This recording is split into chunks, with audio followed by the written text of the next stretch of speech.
Many Eagles fans are wondering, why did they release Mychal Kendricks today? Why now? Why didn't they do this sooner? Why didn't this happen months ago? Why didn't they try to trade him? Those are the questions that I've been hearing today, and I've got some answers for you guys. So the first thing I want to get into is the salary cap situation and how that played a part into the timing of his release. So the Eagles set a post-June 1st designation for Kendricks, according to ESPN's Field Yates. Basically, that means that they're going to save $6 million in salary cap space as opposed to the $4.4 million. So it's $4.4 million if you cut them before June 1st, $6 million after June 1st. According to Adam Kaplan, the Eagles did try to trade Mychal Kendricks. It's something that they've tried to do for the last couple of years now, but there were no suitors. Nobody wanted to take on his base salary. So that's that question. That's been taken care of. The other question is this: why cut him if you have no depth in your linebacking core? Well, think of it this way. The Eagles have a nickel-based defense, meaning they only play two linebackers at a time, about 70% of the time. Those two guys, Jordan Hicks and Nigel Bradham. Yes, I get it. Jordan Hicks, injury-prone.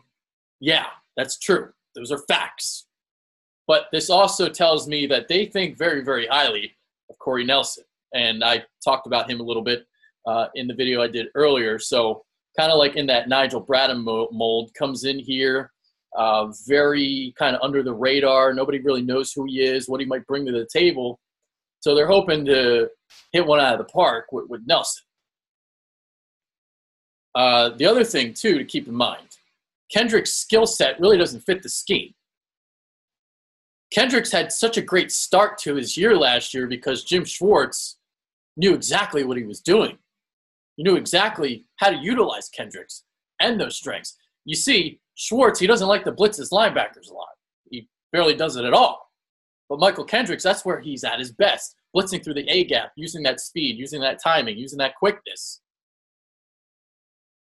He's also not great in coverage, but he wasn't asked to cover a lot earlier on the season. He was asked to range sideline to sideline and blitz.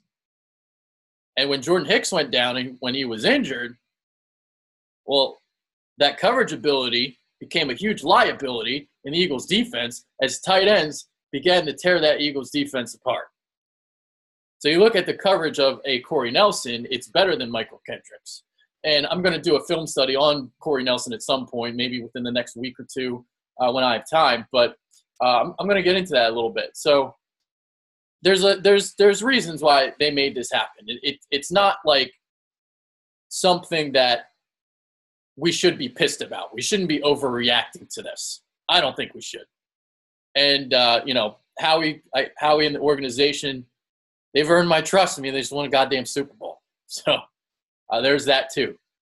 So it's a move that many people are questioning, many people are surprised about, but we really shouldn't be surprised if you understand what Kendricks has kind of been going through the last couple of years with this organization and how his skill set really doesn't fit the scheme anyway. So there's that. And if Hicks does go down, as many people expect, well, that's where Corey Nelson is going to come into play, and hopefully he pans out. The only thing that I was kind of pissed about, I would have drafted a linebacker. I was expecting it at the draft, and it never happened.